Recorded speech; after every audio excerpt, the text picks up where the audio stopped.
भारत माता की, भारत माता की, भारत माता की, वंदे वंदे वंदे। सबसे पहले दिल्ली प्रदेश के बुद्धिजीवी प्रकोष्ठ के मुखिया, हमारे बड़े भाई, हमारे मित्र ओपी शर्मा जी को मैं धन्यवाद देता हूं, आभार व्यक्त करता हूं, आपने मुझे बुलाया। सह संयोजक राजेश सोधी जी, छोटे भाई अक्षय कपूर जी जो सह संयोजक हैं, बहन मीरा सिंह जी, डॉक्टर मोगा जी, जसपाली बहन जसपाली जी, मोहित कपूर जी, और सामने आए सभी बंधुओं बहनों, मैं प्रणाम करता हूं। ये चुनाव नहीं हो रहा है। अगर हम सोच रहे हैं कि 2024 में इलेक्शन हो रहा है और सरकार बनानी है, तो हम गलत सोच रहे हैं। कौरव और पांडव के बीच में क्या हुआ था? युद्ध नहीं हुआ था, धर्म युद्ध हुआ। ये 2024 का चुनाव भी धर्म युद्ध है। और धर्म युद्ध में दो पक्ष होते हैं, तीसरा कोई पक्ष नहीं होता।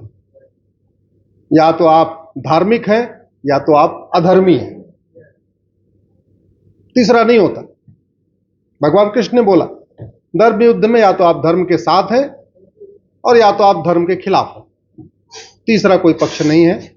ये चुनाव भी धर्म युद्ध है, इसलिए हमें इस चुनाव को उसी दृष्टि से लड़ना चाहिए। और जब धर्म युद्ध हुआ था तो याद करिए, महाभारत में भगवान कृष्ण ने उस युद्ध को जीतने के लिए क्या क्या किया था, हमें वो भी याद रखना चाहिए। लेकिन यतो धर्मस् ततो जय, जहां धर्म होता है उसकी जय होती है, 100% श्योर है। तो 2019 का चुनाव जीतना है, इसमें तो कोई दो राय नहीं है। सवाल यह है क्यों जीतना है, यह बुद्धिजीवी प्रकोष्ठ को, पूरे देश को बताने की जरूरत है। मेरा पहला आग्रह तो यह है कि सभी बुद्धिजीवी प्रकोष्ठ के सदस्यों को सोशल मीडिया का भरपूर उपयोग करना चाहिए। सोशल मीडिया में भी क्या, ट्विटर या फेसबुक या इंस्टाग्राम, तो सबसे ज्यादा फेसबुक का उपयोग करना चाहिए। क्यों? क्योंकि ट्विटर पे 5 करोड़ लोग हैं और फेसबुक 50 करोड़ लोग यूज करते हैं। वो रिक्शे वाला, तांगे वाला, हाट बाजार लगाने वाला, रेडी वाला, पटरी वाला, वो ट्विटर यूज नहीं करता। मैं ट्विटर की बुराई नहीं कर रहा हूं, ना फेसबुक ने मुझे उसका प्रचार करने के लिए कुछ दिया है। मैं तो आपको भारत की स्थिति बता रहा हूं। तो भारत में अंतिम पायदान पे बैठा हुआ व्यक्ति भी ये समझ सके कि ये चुनाव नहीं है, ये धर्म युद्ध है, वो तभी हो सकता है जब कम से कम बुद्धिजीवी प्रकोष्ठ के लोग, सब लोग फेसबुक पे हों और कम से कम 5-5 हजार लोगों को जोड़ के रखें। भाई 5,000 जोड़ने की छूट मिली है ना, तो फेसबुक फ्रेंड बनाने में कंजूसी क्यों करना? और कैसे बनाना वो आपको तरीका बताता हूं। वैसे तो फ्रेंड बनाने का आप किसी को बना सकते हो। अब जैसे नाम है अक्षय कपूर,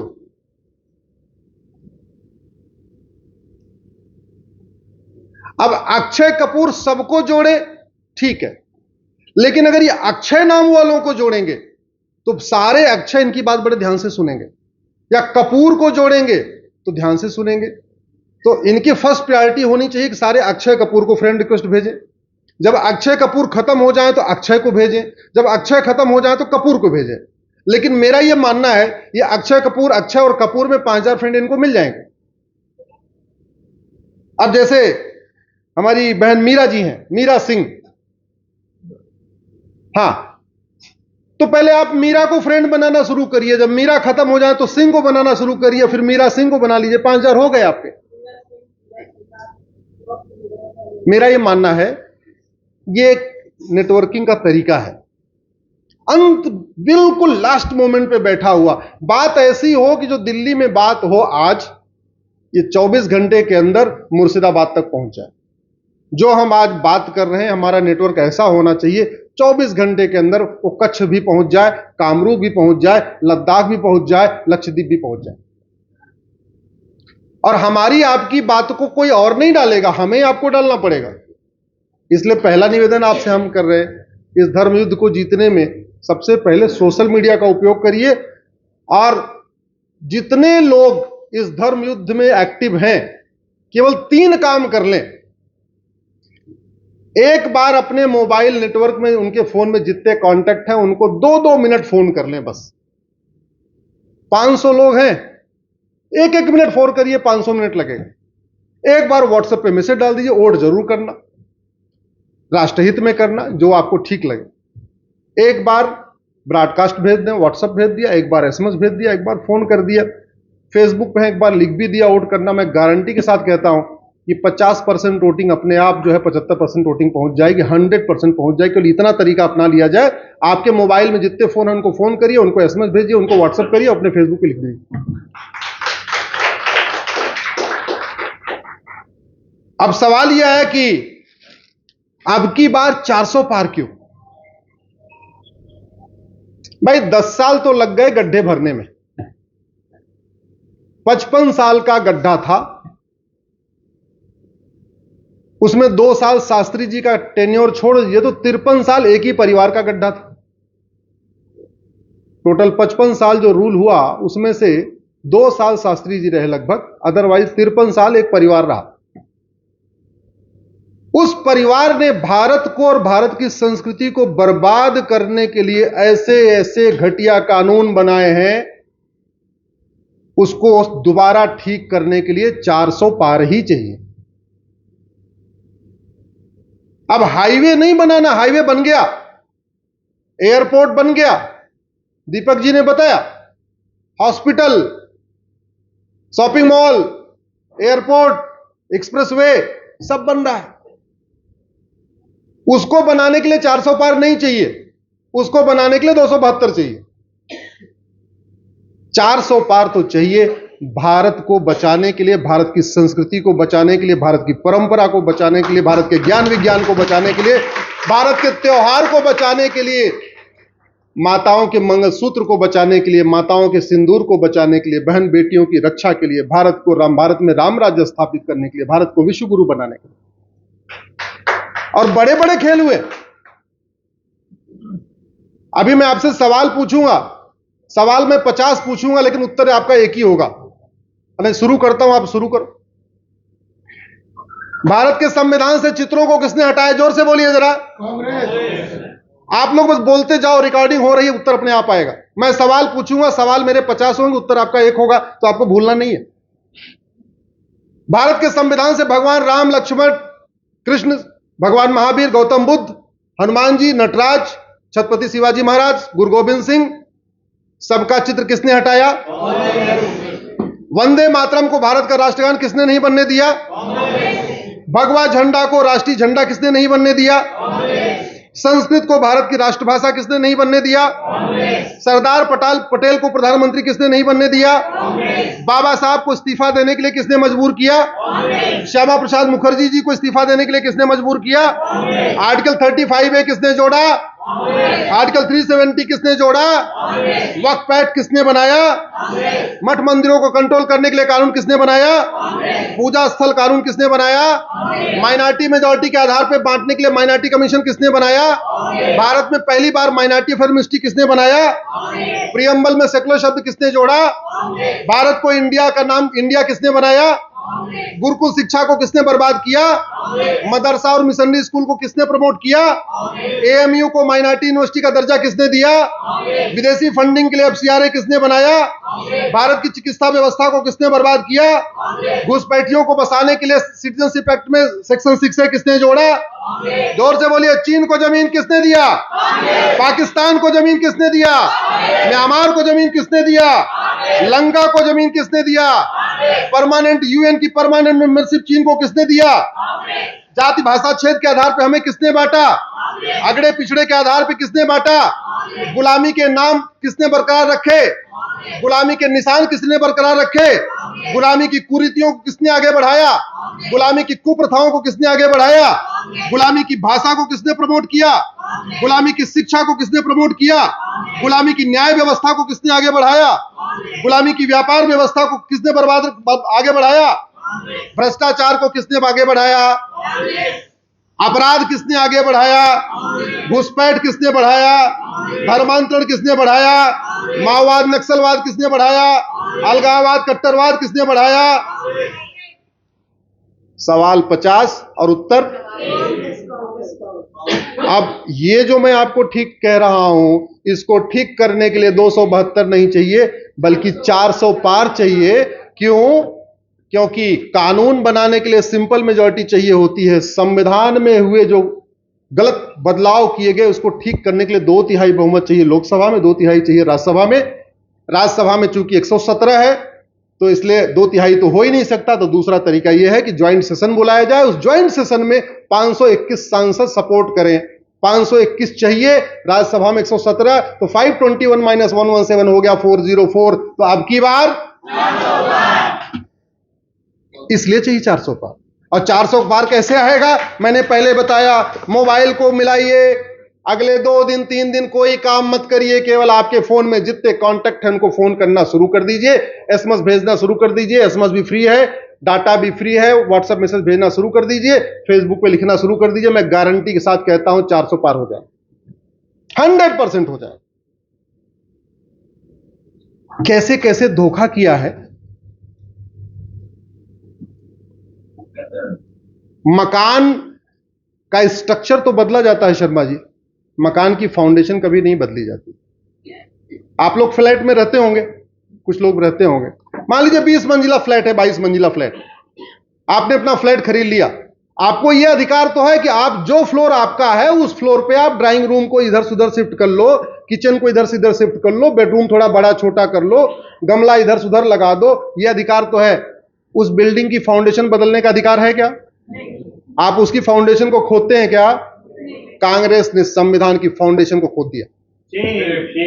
कांग्रेस ने संविधान के फाउंडेशन को ही बदल दिया। और बेशर्मी देखिए कि आज ये कह रहे हैं कि 400 पार हो जाएगा तो संविधान बदल देंगे। अरे बेशर्मो, 400 पार इसलिए चाहिए जो तुमने धोखा किया है उसको दोबारा रिस्टोर करना है। जो हमारे देवी देवताओं के चित्र थे एक झटके में निकाल दिया। अगर हम चाहते हैं वापस जोड़ना, राम दरबार को फिर लाना चाहते हैं, भगवान कृष्ण और अर्जुन के चित्र को फिर इसमें स्थापित करना चाहते हैं, गुरु गोविंद सिंह को वापस इसमें लाना चाहते हैं, नेताजी सुभाष चंद्र बोस को वापस लाना चाहते हैं, भगवान नटराज को फिर स्थापित करना चाहते हैं, भगवान हनुमान को फिर से इसमें लाना चाहते हैं। इसमें 22 पार्ट है और 22 चित्र बने हुए थे और उन चित्रों का एक उद्देश्य था बनाने का। जैसे चैप्टर 15 इलेक्शन से रिलेटेड है, इलेक्शन वाले पार्ट पर गुरु गोविंद सिंह और छत्रपति शिवाजी महाराज की फोटो थी। उद्देश्य क्या था कि भैया इलेक्शन लड़ने वाली सारी पार्टियां गुरु गोविंद सिंह और छत्रपति शिवाजी महाराज के रास्ते पे चलेंगी और मतदाता इलेक्शन वोट देने से पहले हमारे इन दो महापुरुषों को याद करेगा और जो पार्टी गुरु गोविंद सिंह के रास्ते पे चल रही होगी, छत्रपति शिवाजी महाराज के रास्ते चलेगी, उसको वोट करेगा। यह उद्देश्य था। अगर हनुमान जी की इसमें फोटो रही होती, नहीं निकाली गई होती, तो स्कूलों में सुबह की प्रार्थना में हनुमान चालीसा अगर हम लोग गाते तो कोई रोक पाता क्या? हाई कोर्ट, सुप्रीम कोर्ट या कोई सरकार रोक पाती क्या? अगर भगवान कृष्ण जिस तरीके से भगवत गीता का उपदेश दे रहे हैं अर्जुन को, अगर वो चित्र रहा होता, स्कूलों में भगवत गीता पढ़ाई जाती तो कोई रोक लगा सकता था क्या?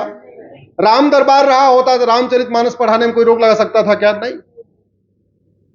पहला धोखा पिताजी ने किया, पंडित नेहरू ने, उन्होंने सारे चित्रों को हटा दिया। और दूसरा धोखा किया उनकी बेटी ने 1976 में इमरजेंसी के दौरान संविधान का मूल ढांचा, संविधान का बेसिक स्ट्रक्चर, संविधान की आत्मा को बदल दिया और वो दो शब्द जोड़े जिसको 3 बार संविधान सभा ने रिजेक्ट किया था। 9 दिसंबर 1946 को संविधान सभा की पहली बैठक हुई। याद रखिए डेट, चूंकि बुद्धिजीवी प्रकोष्ठ की ये बैठक चल रही है। 13 दिसंबर 1946 को पहली बार चर्चा हुई कि संविधान का बेसिक स्ट्रक्चर क्या होगा, मूल ढांचा क्या होगा, संविधान की आत्मा क्या होगी, प्रीएम्बल क्या होगा। 22 जनवरी 1947 को एक मत से प्रीएम्बल एक्सेप्ट हो गया। उसमें क्या शब्द थे? उसमें था डिग्निटी, उसमें था इक्वलिटी, उसमें था जस्टिस, उसमें था लिबर्टी, उसमें था फ्रेटर्निटी, उसमें था डेमोक्रेसी। सोशलिस्ट और सेकुलर नहीं था। 15 नवंबर 1948 को प्रोफेसर केटी शाह साहब ने बोला कि नहीं, सोशलिस्ट सेकुलर आना चाहिए। उन्होंने एक प्रस्ताव पेश किया, वो प्रस्ताव एक मत से रिजेक्ट हो गया। 3 दिसंबर 1948 को प्रोफेसर केटी साहब ने दोबारा एक प्रस्ताव पेश किया। उन्होंने कहा सोशलिस्ट सेकुलर आना चाहिए, फिर रिजेक्ट हो गया। 6 दिसंबर 1948 को एक प्रस्ताव फिर आया, सोशलिस्ट सेकुलर जोड़ा जाए। 6 दिसंबर 1948 को वो प्रस्ताव फिर रिजेक्ट हुआ और एक मत से रिजेक्ट हुआ। 17 अक्टूबर 1949 को प्रीएम्बल एक्सेप्ट हो गया और प्रीएम्बल में शब्द थे सॉवरेंटी, हम एक संप्रभु भारत है, डेमोक्रेसी, भारत में डेमोक्रेसी होगी, इक्वलिटी होगी, जस्टिस होगा, लिबर्टी होगी, फ्रेटर्निटी होगी, यही था। मार्च 76 में लोकसभा का टेन्योर खत्म हो गया। याद रखिए, लोकसभा 5 साल की होती है ना, तो जैसे अभी लोकसभा का टेन्योर खत्म होने वाला तो इलेक्शन होता है, ऐसे ही मार्च 76 में टेन्योर खत्म हो गया। मई में इंदिरा गांधी, और तुरंत इंदिरा गांधी ने मई में इमरजेंसी लगा दिया। मार्च 76 में टेन्योर खत्म हुआ और 75 से इंदिरा गांधी ने इमरजेंसी लगा रखी थी। और दिसंबर 76 में संविधान का प्रीएम्बल बदला गया, यानी उस समय लोकसभा थी ही नहीं। मैं रिपीट कर रहा हूं, 75 में इमरजेंसी लग गई, मार्च 76 में लोकसभा का 5 साल का टेन्योर हो गया और दिसंबर 76 में संविधान की आत्मा को बदला गया। संविधान सभा 1950 में खत्म हो गई, लोकसभा मार्च 76 में खत्म हो गई। तो यह कौन सी सभा थी जो संविधान का प्रीएम्बल बदल रही थी? दूरदर्शन अकेला न्यूज चैनल, कंप्लीट सरकार के हाथ में। प्रिंट मीडिया के बिजली पानी के कनेक्शन काट दिए गए। अखबार वाले बेचारे रात को जनरेटर चोरी से किराए पे लेके चला चला के अखबार छाप रहे थे। और आज वो उसी के बेशर्म नेता कह रहे हैं 400 पार हो जाएगा तो संविधान बदल जाएगा। अरे 400 पार चाहिए उस संविधान को रिस्टोर करने के लिए, 400 पार चाहिए उस प्रीएम्बल को दोबारा रिस्टोर करने के लिए जिसको आपकी दादी ने बदला। 400 पार चाहिए भगवान की मूर्तियों को वापस लाने के लिए जिसको आपके परनाना ने बदला। बहुत बड़ा महापाप हुआ है, और एक दो नहीं, पूरी दुनिया में सभी देशों के एक एक नाम है, भारत के दो दो नाम, और वो भी आर्टिकल 1 में डाल के, इंडिया दैट इज भारत। एक बार भारत दैट इज इंडिया लिखा हो फिर भी समझ में आता, उल्टा इंडिया दैट इज भारत। इससे बड़ी इंसल्ट कुछ हो सकती है क्या? लेकिन आर्टिकल 1 को बदलने के लिए 2/3 लोकसभा, 2/3 राज्यसभा, तो भारत का एक नाम करने के लिए, जो दो नाम है उसका एक नाम करने के लिए क्या चाहिए अब की बार? 400 पार। प्रीएम्बल को रिस्टोर करने के लिए अब की बार 400 पार। भारत में जो हमारे जो देवी देवताओं के चित्र थे संविधान में, उसको रिस्टोर करने के लिए अब की बार 400 पार। भारत की डेमोग्राफी बहुत तेजी के साथ बदल रही है। मेरी पीआईएल चल रही है सुप्रीम कोर्ट में, और डेमोग्राफी बदलने का 3 कारण है: घुसपैठ, धर्मांतरण और जनसंख्या विस्फोट। है आप में से कोई 8 बच्चे वाला? हाथ उठाओ। मैं आपको दिल्ली में 15 से 20 बच्चे का परिवार दिखाता हूं आपको। चलिए चलो सीलमपुर दिखाता हूं आपको, और कहीं नहीं, जमुना जी के खादर में चले जाओ, आपको हर झुग्गी में 15 से 20 बच्चे मिलेंगे, 10 से 15 मिलेंगे। और कड़वे सच को स्वीकार करिए, यह बहुत बड़ा एक मीठा झूठ है कि कुछ बात है कि हस्ती मिटती नहीं हमारी।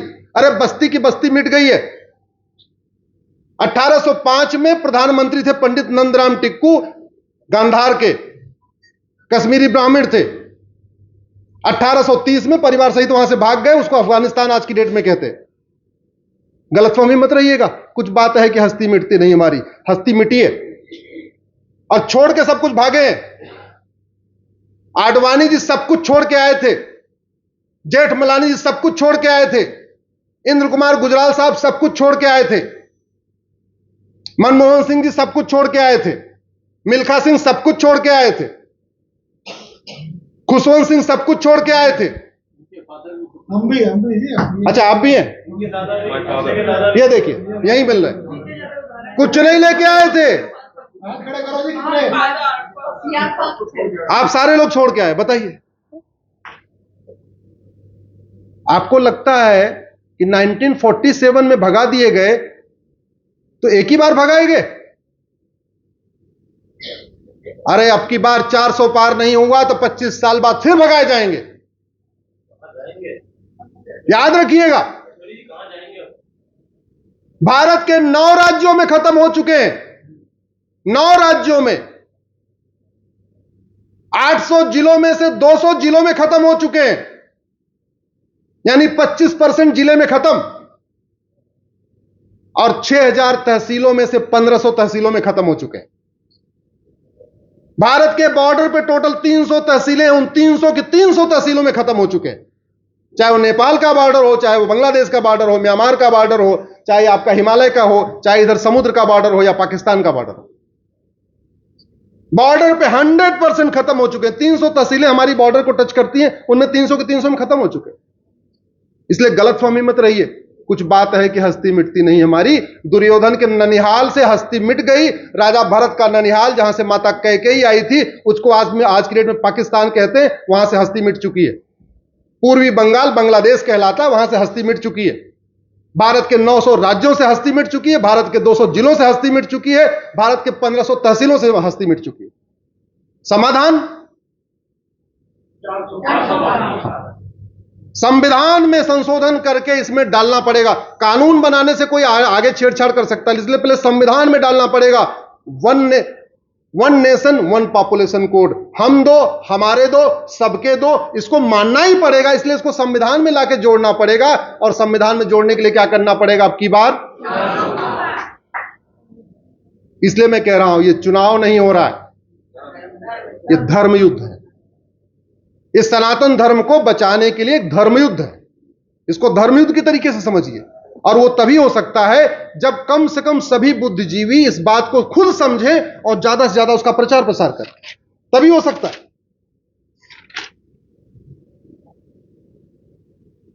घुसपैठ हमारी राष्ट्र की सुरक्षा के लिए खतरा है, लेकिन कानून में कहीं नहीं लिखा हुआ है। घुसपैठ हमारी एकता अखंडता के लिए खतरा है, लेकिन कहीं कानून में नहीं लिखा हुआ। घुसपैठ एक वेजिंग वॉर है, इनडायरेक्ट वॉर है। 5000 घुसपैठिए गए थे 50 साल में। पर्सिया जहां 90% पारसी थे, उसको ईरान बना के चले गए। आज की डेट में वहां एक भी पारसी नहीं बचा है। साहब तो वहां रह चुके हैं, सर कोई पारसी है वहां पर्सिया में? आज की डेट में ईरान कहलाता, कोई बचा पारसी? पहले वो पर्सिया भी कहते थे कुछ बात है कि हस्ती मिटते नहीं हमारी, ऐसी हस्ती मिटी कि खत्म ही हो गए, वहां से भारत में आके शरण लिए। गलतफहमी में मत रहिए। ये जो जाति भाषा क्षेत्र का जहर घोल रहे हैं, हमें सबसे बड़े दुश्मन हमारे यही हैं। सबसे बड़े दुश्मन ये हैं हमारे, जो हमें जाति भाषा क्षेत्र के आधार पे बांट के और अपनी वोटों की दुकान आगे बढ़ा रहे हैं। ये जो भिंडी अलायंस बना हुआ है, भिंडी अलायंस,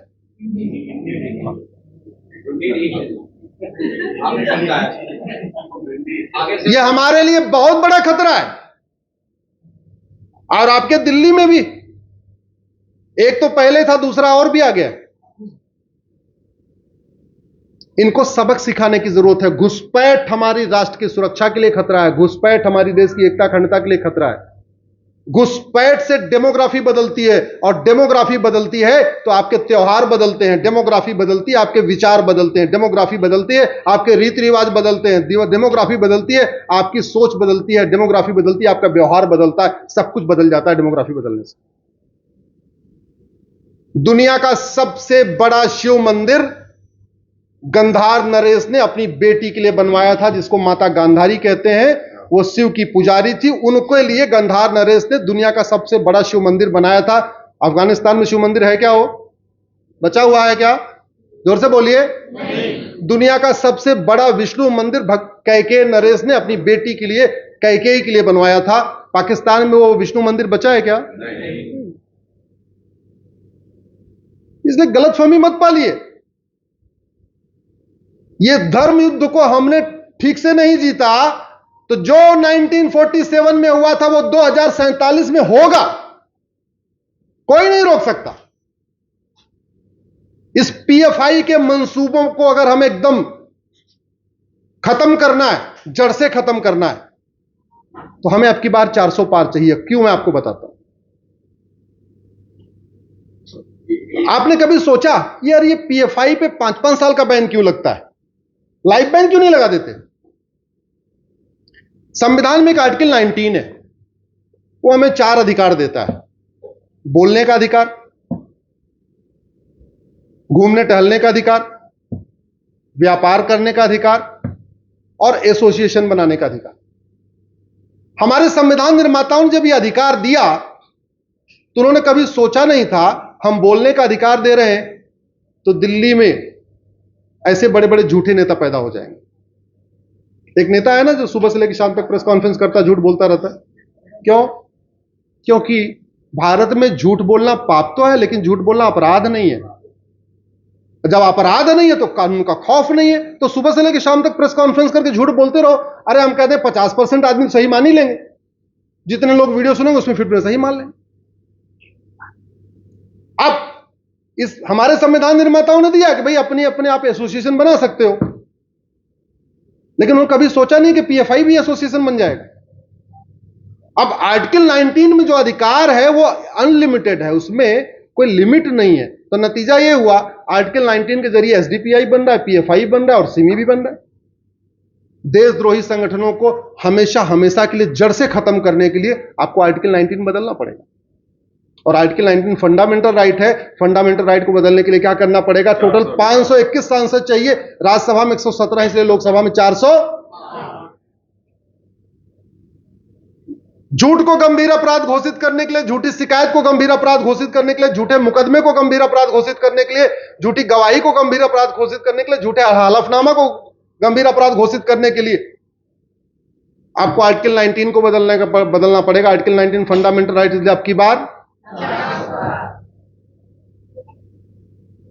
भारत की संस्कृति के लिए जो बड़े बड़े कांड हो रहे हैं, खेल हो रहे हैं, उस पर सरकार कोशिश कर रही है, लगातार कर रही है। लेकिन आप ये बताओ, वो 100 साल पुरानी एक नली वाली जो बंदूक नहीं आती थी, उससे आप आज के आतंकवादियों से लड़ सकते हैं क्या? लड़ सकते हैं? सामने वाला आतंकवादी अगर AK-47 AK-56 लेके आया तो आपके पास भी AK-56 होना चाहिए। अब चूंकि भारत में कानून का राज है तो आपका कानून भी AK-56 टाइप का होना चाहिए। उठा लो, खींच दो, 6 महीने के अंदर फांसी दे दो, सजा दे दो जो गलत करे। भारत में घुसपैठिए क्यों आते हैं, बाकी जगह क्यों नहीं जाते? ये रोहिंग्या बांग्लादेशी भारत में क्यों आते हैं? और भी तो देश हैं, सिंगापुर भी है, जापान भी है, चीन भी है, और भी तो देश, वहां क्यों नहीं जाते? क्योंकि घुसपैठ को हमने गंभीर अपराध घोषित नहीं किया, और उसके लिए भी हमें आर्टिकल 14 को बदलना पड़ेगा। State shall secure equal protection of law, there shall be a one nation one penal code, ऐसे प्रावधान करना पड़ेगा। और उसके बदलने के लिए आर्टिकल 14 फंडामेंटल राइट है। इसलिए अब की बार मेरी एक पीआईएल चल रही धर्मांतरण के ऊपर। मैंने अपनी पीआईएल में कहा है कि धर्मांतरण से राष्ट्रांतरण हो रहा है। नॉर्थ ईस्ट हमारे हाथ से निकल चुका है। आज की डेट में तो गुरुओं की धरती पंजाब में धर्मांतरण हो रहा है। चंगाई सभा हो रही है। क्यों? क्या पूरी दुनिया में धर्मांतरण होता है क्या? नहीं। फिर हमारे यहां क्यों हो रहा है? बाकी देशों में क्यों नहीं होता, हमारे यहां क्यों हो रहा है? मैंने जब धर्मांतरण के लिए पीआईएल फाइल किया, उस मेरी पीआईएल का विरोध करने के लिए 10 और पिटीशन फाइल हो गई। और आप समझिए धर्मांतरण के लिए कितनी बड़ी फंडिंग आ रही है कि जो 10 वकील खड़े होते हैं उनकी एक बार अपीयरेंस का लगभग 1.5 करोड़ रुपए खर्चा आता है। हमारी पीआईएल को रिजेक्ट कराने के लिए भूतपूर्व कानून मंत्री, भूतपूर्व विदेश मंत्री, भूतपूर्व गृह मंत्री, भूतपूर्व वित्त मंत्री खड़े होते हैं। कितना पैसा आ रहा है आप सोच सकते हैं। और एक फेक नैरेटिव है कि मुगल यहां राज करने आए थे। मुगल भी राज करने नहीं आए थे, मुगल धर्मांतरण कराने आए थे। यह भी फेक नैरेटिव है। ईस्ट इंडिया कंपनी केवल बिजनेस करने आई थी, ब्रिटिश केवल बिजनेस करने आए थे, राज करने आए थे। ब्रिटिश भी केवल यहां धर्मांतरण कराने आए थे। मुगल भी सत्ता इसलिए चाहिए थी धर्मांतरण कराने के लिए। अंग्रेजों को सत्ता इसलिए चाहिए थी, रोजगार व्यापार वो तो चलेगा, लेकिन धर्मांतरण कराने के लिए। अब दोबारा उसको अंडू करना है। जो कन्वर्ट हो गए हैं उनको घर वापसी कराना है। तो जैसे धर्मांतरण हुआ था वैसे ही घर वापसी होगी। तलवार के दम पे धर्मांतरण हुआ था तो कानून के दम पे घर वापसी होगी। आपको ऐसे संविधान में व्यवस्था करना पड़ेगा कि भाई ठीक है, जो लोग चले गए कोई बात नहीं, आ जाए, उनका स्वागत है, उनको ये फैसिलिटीज मिलेगी। उदाहरण के लिए एक स्कीम लॉन्च हो जाए, जितने गरीब हैं जो वापस घर वापसी में आए उनको 5 लाख रुपए मिलेंगे। टैक्स पेयर पैसा देने के लिए तैयार है कि नहीं? जोर से बोलिए जरा। तैयार है? जोर से बोलिए जरा। लेकिन सरकार कर नहीं सकती, अभी ये वाला संविधान करने नहीं देगा। तो हमें इसमें कुछ व्यवस्था करना पड़ेगा कि पहले तो हमें धर्म और रिलीजन को डिफाइन करना पड़ेगा। दुर्भाग्यवश हमने धर्म और रिलीजन को एक समझ लिया। हिंदू धर्म है, रिलीजन नहीं है, बाकी रिलीजन है। हमें यह व्यवस्था करना पड़ेगा, जो अभी हम धर्म को रिलीजन समझ रहे हैं, रिलीजन को धर्म समझ रहे हैं, उसको ठीक करने के लिए संविधान में आर्टिकल 25 में संशोधन करना पड़ेगा। धर्म और रिलीजन को डिफाइन करना पड़ेगा। इसलिए वहां भी 400 पार चाहिए। पूरा जो धर्मांतरण हो रहा है केवल एक शब्द के कारण हो रहा है, प्रोपोगेट। उस एक प्रोपोगेट को निकालने के लिए भी आपको 400 पार चाहिए। और कानून कितने पावरफुल होते हैं इसका एग्जाम्पल यह है, एक धारा थी 370, उस एक धारा ने कितनी बहन बेटियों का मांग उजाड़ दिया, कितनी बहन बेटियों को विधवा बना दिया, कितने लोगों को पलायन करने के लिए मजबूर किया। जैसे वो धारा खत्म हुई, शांति आ गई। आप एक बार अपनी एनालिसिस करिएगा। सरकार 2014 में आई है, 370 2019 में खत्म हुआ है। 2014 से 2019 में कितनी शांति थी और 2019 से 2024 में कितनी शांति है? क्योंकि जड़ निकल गई ना, 370 और 60% वोटिंग हुई है। एक घटिया हमने कानून धारा खत्म किया, डेमोक्रेसी आ गई वहां पे। तो वास्तव में वसुधैव कुटुंबकम की भावना मजबूत हो, नारी तू नारायणी की भावना मजबूत हो, सर्वमंगल मांगल्य की भावना मजबूत हो, यत्र नारस्तु पूज्यते रमन्ते तत्र देवता की भावना मजबूत हो, सनातन धर्म की जय हो, अधर्म का नाश हो, प्राणियों में सद्भावना हो और विश्व का कल्याण हो, भारत का कल्याण हो। इसको करने के लिए संविधान में संशोधन करना पड़ेगा और उसके लिए चाहिए अब की बार। हम लोग अपने बातचीत में 4 वाक्य बोलते हैं। एक बार जोर से बोलिए। धर्म की, अधर्म का, प्राणियों में, विश्व का। धर्म की जय करना समाज का काम है, लेकिन अधर्म का नाश करना शासन का काम है। हम लोग अधर्म का नाश कर सकते हैं क्या? मान लो आपके सामने एक चोर हो, चोरी कर रहा हो, आप उसको पीट सकते हो क्या? आप 100 नंबर बुला सकते हो। आपके सामने धर्मांतरण हो रहा हो, आप जाके वहां हंगामा करके लाठी डंडा चला सकते हो क्या? क्या कर सकते हो आप? 100 नंबर फोन करके पुलिस बुला सकते हो। आपको पता है ये बांग्लादेशी घुसपैठी आ चुके हैं, आप उनको लाठी डंडे से पीट सकते हो क्या? नहीं। क्या करना पड़ेगा आपको? शासन को बुलाना पड़ेगा, शासन को मत। तो अधर्म का नाश करना किसका काम है? और मैंने पहले कहा, एक नाली वाली बंदूक कितना काम करेगी, 2 नाली वाली उससे ज्यादा करेगी, राइफल उससे ज्यादा करेगी, AK-47 और ज्यादा करेगी, AK-56 और ज्यादा करेगी। तो हमें चाहिए क्या? AK-56। चल क्या रहा है? एक नाली वाली। तो एक नाली से AK-56 पे आने के लिए हमें इसमें बदलाव करना है। और वो बदलाव करने के लिए कितना चाहिए आपकी बार? एक नाली भी जो है इससे चलती है, एक नाली और वोट भी इससे ही पड़ता है। हाँ, बहुत बढ़िया, बहुत बढ़िया। देखिए, कुछ बातें आप समझिए। हमने जैसे परमाणु बम बनाया हुआ है, तो इंटरव्यू ठीक है दीपक जी, बहुत बहुत धन्यवाद, एकदम एकदम एकदम एकदम आप सही। हमने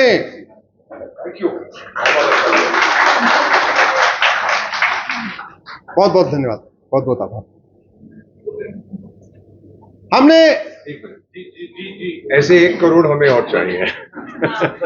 फिर देखिए बस आप क्या जी, सबसे अनुरोध है कृपया अपने स्थान कोई नहीं छोड़ेगा। सुषमा जी प्लीज, जी स्थान जी प्लीज, अभी कोई नहीं। बहन जी आप सबकी सीनियर हैं, प्लीज प्लीज बैठिए प्लीज। Ma'am please.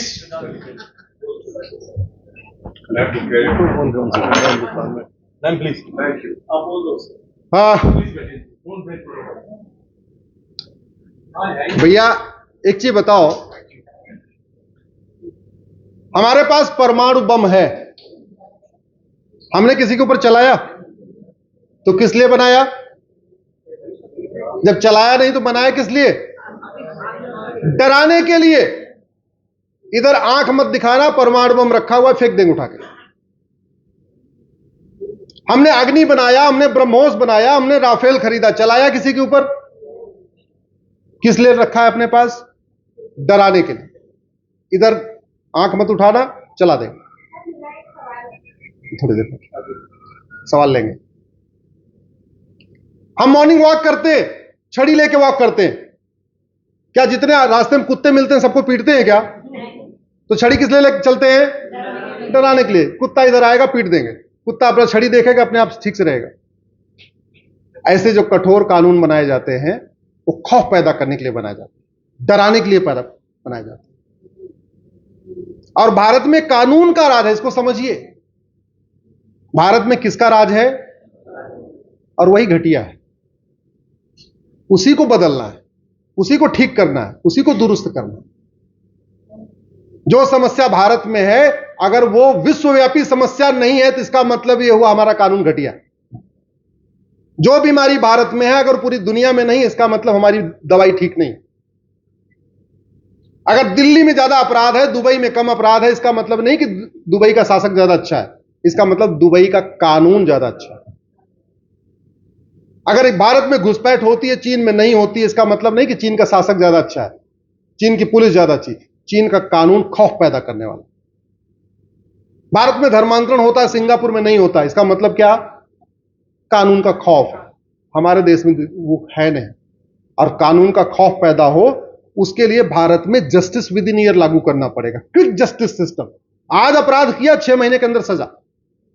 जब ये खौफ पैदा हो जाएगा ना, आज अपराध किया, आज मैंने छेड़छाड़ किया, आज मैंने कुछ किया, आज मैंने ड्रग स्मगलिंग किया, आज मैंने चोरी किया, आज मैंने झपटमारी किया, आज मैंने किया, 6 महीने के अंदर सजा। फिर लोग दुरुस्त रहेंगे, फिर लोग ठीक से चलेंगे। यही तरीका है।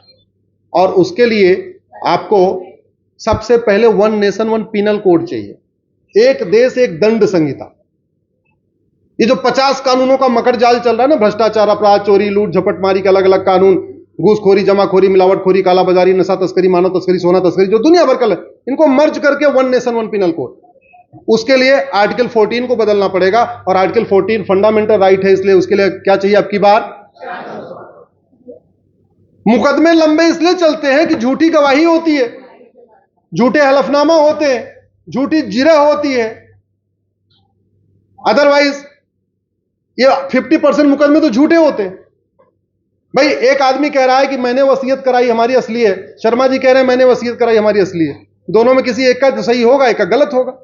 अब एक एक वसीयत दो लोग क्यों करा लेते हैं? क्योंकि हमारे यहां 40 साल मुकदमा हो सुनवाई होने के बाद हाईकोर्ट, सुप्रीम कोर्ट ये कहता है कि ये सही है, लेकिन जो गलत थे उसको क्या हुआ? कुछ हुआ क्या? तो फिर खौफ कैसे पैदा होगा? झूठ को गंभीर अपराध घोषित कर दिया जाए तो पहले हमारे दिल्ली के मुख्यमंत्री झूठ बोलना बंद कर देंगे। दिल्ली के मुख्यमंत्री जब जेल में थे, अभी दोबारा फिर चले जाएंगे 10 दिन बाद, तो आपने देखा होगा रोज प्रेस कॉन्फ्रेंस होती थी और रोज सफेद झूठ बोलते थे। और अभी जेल से बाहर आने के बाद भी सफेद झूठ बोल रहे हैं, कह रहे हैं कि बस जी हमें वोट दे दो, हम जेल नहीं जाएंगे। ऐसा हो सकता है क्या? अरे वो तो 2 तारीख को जाना है, 2 तारीख को जाना ही जाना, लेकिन झूठ बोल रहे हैं। अब सब लोग तो इतनी एनालिसिस करेंगे नहीं कि सच बोलने की झूठ बोलने। जो लोग उनका वीडियो देखेंगे उसमें 50% सही मान लेंगे, यार एक काम करो वोट देने पे तो बंदा बच जाएगा। तो लोग दयालु प्रकृति के होते हैं, काम करो वोट दे दो यार जेल जाने से बच जाए, जबकि जेल जाने से बचना नहीं है। तो झूठ क्यों बोल रहे हैं? क्योंकि झूठ बोलना पाप तो है, झूठ बोलना तो आर्टिकल 19 को बदलना पड़ेगा। पूरी दुनिया में इतनी एडवांसी पे आ गई और हम भी बहुत एडवांस हो गए। आर्टिफिशियल इंटेलिजेंस का उपयोग कर रहे हैं, रोबोट का उपयोग कर रहे हैं, लेकिन आज तक हमने नार्को पॉलीग्राफ ब्रेन मैपिंग कानून नहीं बनाया झूठ पकड़ने के लिए। उसको बनाने के लिए आर्टिकल 20 को बदलना पड़ेगा। आर्टिकल 20 भी फंडामेंटल राइट है, उसके लिए कितना चाहिए अब की बार? जजों पे लगाम लगाने के लिए भी आपको कानून में, संविधान में संशोधन करना पड़ेगा। अभी एकदम पूरी मनमर्जी चल रही है। एक लड़का दो लोगों को कुचल देता है और वो उन दो लोग मर जाते हैं और उसको जमानत देते समय क्या कहते हैं? तुम जाके निबंध लिखना ट्रैफिक रूल पे। तो एक जुडिशियल अकाउंटेबिलिटी फिक्स करने के लिए, जजों की ड्यूटी फिक्स करने के लिए, जजों की अकाउंटेबिलिटी तय करने के लिए कि वो वकील देख के, जो एक वकील आएगा तो 3 महीने लंबी तारीख मिलेगी, अगला वकील आएगा तो अगले महीने, अगले हफ्ते की तारीख मिल जाएगी। उसको ठीक करने के लिए भी आपको संविधान में संशोधन करना पड़ेगा, जुडिशियल अकाउंटेबिलिटी फिक्स करना पड़ेगा। भैया अगर तुम्हें एक एक हफ्ते तारीख देना, सबको दो ना। ऐसे थोड़ी कि 25 लाख रुपए लेने वाला अगर वकील आ गया तो अगले हफ्ते तारीख, और बेचारा 1 लाख रुपए जो फीस लेता वो वकील आया तो उसको 6 महीने लंबी तारीख। ये तो नहीं चलना चाहिए। अगर कानून वास्तव में सब समान है तो फिर तो तारीख भी सबको समान डेट पे मिलनी चाहिए। ऐसा कैसे कि एक को 6 महीने बाद डेट मिलेगी, एक को 1 हफ्ते बाद डेट मिलेगी? उसके लिए क्या चाहिए? आपको संविधान में संशोधन करना पड़ेगा। तो उसके लिए क्या चाहिए अब की बात? इसलिए मैं कह रहा हूं ये धर्म युद्ध है और इस धर्म युद्ध में सबको खड़े होना है। मैं आगे आगे कुछ बोलता हूं, पीछे से आप लोग जोरदार नारा लगाइए, अब की बार। अब मैं आगे कुछ बोलूंगा, आपको यही लाइन दोहरानी है। गुलामी का नाम मिटाने के लिए अब की बार 400 पार। गुलामी का नाम मिटाने के लिए, गुलामी का निशान मिटाने के लिए, गुलामी की कुरीतियां खत्म करने के लिए, गुलामी की कुप्रथाएं खत्म करने के लिए, गुलामी की पुलिस बदलने के लिए, गुलामी की न्यायिक व्यवस्था बदलने के लिए, गुलामी की प्रशासनिक व्यवस्था बदलने के लिए, गुलामी की टैक्स व्यवस्था बदलने के लिए, भारत में राम राज्य लाने के लिए, भारत को विश्व गुरु बनाने के लिए, एक भारत श्रेष्ठ भारत के लिए बहुत बहुत धन्यवाद, बहुत बहुत आभार। आप लोगों ने इतनी देर सुना, मैं आपको धन्यवाद देता हूं। भारत माता की